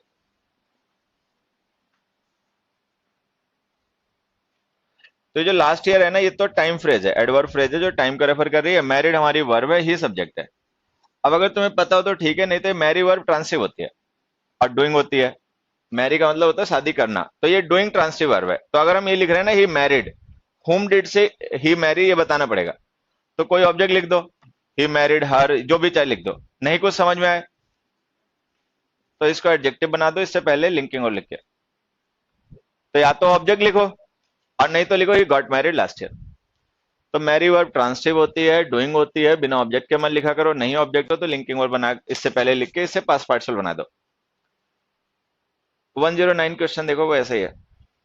यहां पर हमने इन्फिनेटिव यूज किया, मैरी वर्ब को इन्फिनेटिव फॉर्म में यूज किया, टू मैरी, ऑब्जेक्ट नहीं लिखा। अब ऑब्जेक्ट नहीं लिखोगे तो गलत हो जाएगा, या तो देमसेल्फ लिखो, वो awkward लगेगा, तो लिख दो to get married, they have decided to get married. अगला देखो, it is only we who can make our meaningful life. ये जो मेक वर्ब हम यूज कर रहे हैं, जरा एक बार देखो तो, ये लाइफ नाउन के लिए यूज हो रही है, मीनिंगफुल एडजेक्टिव के लिए हो रही है? What can we make? Can we make life और we can make life meaningful? अब देखो, लाइफ तो हम बना नहीं सकते, that is not in our hand, ठीक है। हाँ, लाइफ को वेस्ट करना है या मीनिंगफुल बनाना है, that is in our hand, मतलब जिंदगी को बर्बाद करना है या उसमें कुछ मीनिंगफुल काम भी करना है, वो हमारे हाथ में है। लाइफ को बनाना नहीं बनाना हमारे हाथ में नहीं है। तो ये जो हम मेक वर्ब यूज कर रहे हैं ना, वो एक्चुअल में उस लाइफ नाउन को नहीं, ये क्या था? चम्मच सा था क्या? ये क्या था? हा? चाबी किसकी? अरे छल्ला किसका? तेरा? फिर कहाँ पीछे? अबे पीछे से कहां से, करावल नगर से? तिजोरी उजोरी की चाबियां लिए घूम रहा है? बहू रानी। डेढ़ घंटा, अभी डेढ़ घंटा भी पूरा नहीं हुआ क्लास में आए हुए, अभी 1 घंटा 15 मिनट हुए मुझे आए हुए क्लास में, और डेढ़ घंटे में इनके बर्तन गिरने शुरू हो गए, इनकी चाबियां गिरनी शुरू हो गई, किताबें गिरनी शुरू हो गई। क्या आदमी हो यार तुम। चलो अगला देखो। चाबी अभी संभाल के रखा करो, ऐसे मत गिराओ कहीं किसी दूसरे के हाथ लग गई। तो ये जो हमने सेंटेंस लिखा है, इसमें मेक वर्ब जो है ना वो मीनिंगफुल एडजेक्टिव के लिए यूज हो रही है, ना कि लाइफ के लिए। अब हमने पढ़ा अगर सेंटेंस में लिखी गई मेन वर्ब नाउन के लिए ना यूज हो के एडजेक्टिव के लिए यूज हो, तो एडजेक्टिव कॉम्प्लीमेंट होता है, वर्ब के बाद लिखा करो, नाउन के बाद लिखा करो। तो इसको ऐसे लिखो, it is only we who can make a life meaningful. ये जो मीनिंगफुल एडजेक्टिव है ना, ये एट्रीब्यूट नहीं है लाइफ का, ये कॉम्प्लीमेंट है उसका। True education does not consist of simply being taught facts. अब हमने कहा कि कंसिस्ट ऑफ का मतलब होता है इंक्लूड, कंसिस्ट इन का मतलब होता है बी इंक्लूडेड और लाई इन। यहां पे देखो हमें क्या मीनिंग चाहिए, true education does not include being taught facts, या true education does not lie in being taught facts. समझ पा रहे हो तो ठीक है, नहीं तो लाई इन आएगा। असल में ये जो कहा जा रहा है वो ये है कि जैसे हमने किसी को फैक्ट्स पढ़ा दिए, ये होता है, इसके डेफिनेशन ये है, इसके टाइप ये है, तो that is not the education. मतलब फैक्ट्स पढ़ा देने में कहीं पे एजुकेशन नहीं है, एजुकेशन इज समथिंग एल्स। तो यहाँ पे जो हमें मीनिंग चाहिए वो मीनिंग इंक्लूड नहीं चाहिए, हमें मीनिंग चाहिए लाइन। ठीक है, तो यहाँ पे लिखो consistent. True education does not consist in simply being taught facts. Facts पढ़ा देने में एजुकेशन नहीं होती है। अगले में आ जाओ। Many people refuse to conform to the local customs. अब देखो इस कंफर्म का मतलब होता है किसी चीज को फर्म कर देना, मतलब श्योर कर देना, मेक समथिंग श्योर। लेकिन वो मीनिंग हमें यहाँ पे नहीं चाहिए, यहाँ पे जो मीनिंग चाहिए वो है ऑबे, पालन करना। ठीक है, तो लिखो CONFORM। Many people refuse to conform. Next question हमने लिखा, she corroborated with him in writing her biography. अब देखो ये जो कोरबोरेट वर्ब हम यूज कर रहे हैं, इसका मतलब क्या होता है? इसका मतलब होता है साबित करना। इंग्लिश में एक फ्रेजल वर्ब होती है जिसका मीनिंग एग्जैक्टली यही होता है, टू बेयर आउट। तो कोरबोरेट करना मतलब किसी चीज को साबित करना, प्रमाणित करना। They have borne out the theory, they have corroborated the crime। कोरबोरेट कर देना मतलब प्रूव कर देना, साबित कर देना। अच्छा, एक किसी से मिलती जुलती वर्ब और होती है कोलैबोरेट। हालांकि इसका मतलब साबित साबित करना नहीं होता, इसका मतलब होता है टू असिस्ट, वर्क टुगेदर, मिलकर साथ में काम करना एक दूसरे की मदद से, कोलैबोरेशन जैसे होता है वैसे। तो ये जो दोनों वर्ब है इनके मीनिंग ध्यान रखो। इसका मतलब है असिस्ट करना, मदद करना, मिलके साथ करना, काम करना, और उसका मतलब होता है साबित करना।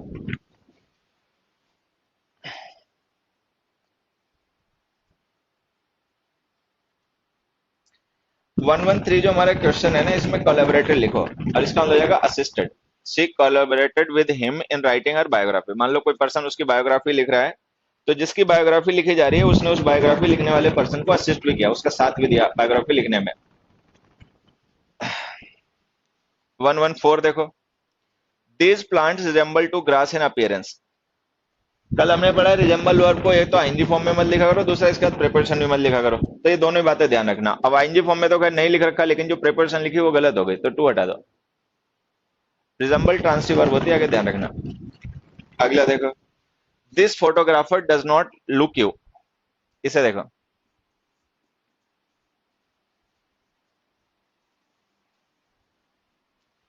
अब जैसे हमने ये लिख दिया ही लुक्स यू।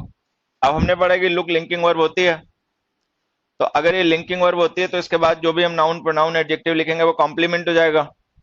फिर हमने ये भी पढ़ा कि कॉम्प्लीमेंट और सब्जेक्ट सेम होते हैं, लेकिन ये दोनों सेम तो है नहीं। ही जो है वो यू नहीं है, यू जो ही नहीं है, तो ये तो हमने गलत लिख दिया सेंटेंस। अब या तो इसमें वर्ब चेंज करो, कोई दूसरी वर्ब लिखो, likes you, appreciates you, admires you, knows you, कुछ भी लिखो। और नहीं तो ये पर्सन सेम नहीं हो सकते, लेकिन इनका अपीयरेंस सेम हो सकता है, तो उसके लिए यहाँ पे लाइक प्रिपरेशन लिख दो। तो या तो लिखो ही लुक्स लाइक यू, नहीं तो सेंटेंस गलत है। तो हम इसे ऐसे लिख देंगे, ही लुक्स लाइक यू। तो जब हम लुक्स लाइक यू लिख देंगे तो इसका मतलब ये हो जाएगा कि यू और ही सेम पर्सन नहीं है, लेकिन उनका अपीयरेंस सेम है। तो सिमिलरिटी शो करने के लिए प्रिपोजिशन लिख लो। अब जब ये क्वेश्चन समझ में आ गया हो तो फिर 115 भी समझ में आ जाएगा। इसमें हमने लिखा this photographer does not look you. अब यू को हमने क्या किया, लुक लिंकिंग और कॉम्प्लीमेंट बना के लिख दिया, लेकिन हमें पता है ये फोटोग्राफ और यू सेम तो हो नहीं सकते, ठीक है। तो अगर सेम नहीं हो सकते तो लिख दो look like you, this photographer does not look like you. तो लुक लाइक जो होती है वो सिमिलरिटी शो करती है अपीयरेंस की, और लुक जो होती है वो डायरेक्ट कॉम्प्लीमेंट्री बना देती है, उसका मतलब हो जाता है कि ये पर्सन सेम है।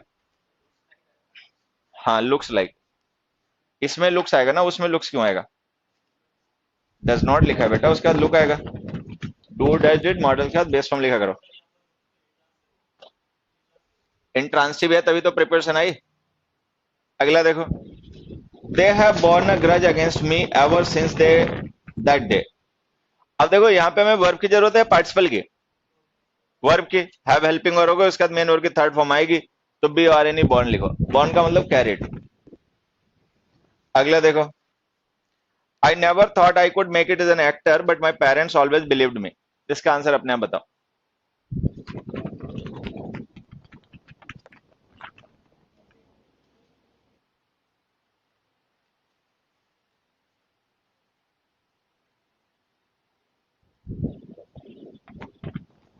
अबे किसी के अकल में आया हो तो बोलो, क्या है इसका आंसर? हाँ, बहुत बड़े वाले हो तुम लोग, तेरा मुंह नहीं आएगा सर। लो, तुम बेइज्जती करवाता था तू भोपाल।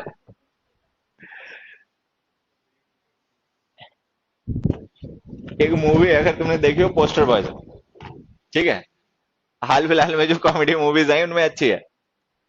तो उसमें वो होता है क्या नाम, अरे वो जो लक्ष्मण बनता है उसमें, गोलमाल में, तुषार कपूर हिला हुआ है क्या? वो तो लकी बनता है। अरे वो है क्या नाम, उसका नाम अजीब है थोड़ा सा, तलबड़े, श्रेयस तलबड़े है ना, तो वो है उसमें। अच्छा, वो ये वो बना होता है वसूली एजेंट वगैरह, मतलब लोगों जो अपना वो ईएमआई वगैरह नहीं भरते उनसे पैसे वसूलता है। तो इसके दो चेले होते हैं, वो इसने पाल रखे होते हैं, ठीक है। वो चेले ऐसे बोडम टाइप होते हैं, होता ये भी बोडम ही है, ठीक है, वो इससे भी बड़े वाले होते हैं। तो पता नहीं एक जगह कहीं पे जाता है ना, तो लोग इसका मजाक बनाना शुरू कर देते हैं, श्रेयस तल पड़ेगा, कोई ऐसा कमेंट मार देता है बेइज्जती वाला, ठीक है। वो दोनों देवल भाई होते हैं, तो उनसे कहता है तुम्हारी तो फोटो ठीक है पोस्टर में, इसकी क्यों छपवा दी, ठीक है। तो उसको जेयर करता है। तो उसके चेले होते हैं, वो कहते हैं भाई की बेइज्जती का वैसे ही क्या रिचार्ज कम है जो तू और ऊपर से टॉपअप मार रहा है, ठीक है। वो कहते हैं इसकी पहले इतनी बेइज्जती हो रखी है, तू और ऊपर से टॉपअप करे जा रहा है। नहीं समझ में आया? देहाती हूँ, मुझे भी कई बार लगता है मैं भैंस के आगे बीन बजाता रहता हूँ, मतलब भैंस को कुछ पता ही नहीं चलता, क्या बता दिया क्या कह दिया, कुछ पता नहीं। नहीं, ऐसी तैसी कराओ। अगला क्वेश्चन देखो, आई नेवर, ये आंसर लिख दो, बिलीव्ड इन मी। बिलीव का मतलब अगर हो टू कंसीडर समथिंग ट्रू, तो ये ट्रांसिवर होते हैं। अगर बिलीव का मतलब हो किसी चीज को सच मानना, अगर बिलीव का मतलब भरोसा करना हो, किसी में फेथ रखना हो, तो इसके बाद प्रिपोजिशन इन लिखा करो। यहाँ पे बिलीव का मतलब है to have faith, my parents always had faith in me, ये मीनिंग है। तो बिलीव के साथ प्रिपोजिशन इन लिखो। अगला देखो, the hall of the old house was opened to the sky. अब हमने वॉज का ओपन लिखा, ठीक है। तो अगर हम ओपनड लिख रहे हैं तो ये पास्ट पार्टिसिपल है, इसका मतलब ये एक्शन। क्या वास्तव में किसी ने हाउस के हॉल को ऊपर से ओपन किया होगा या वो ओपन रहा होगा? रहा होगा।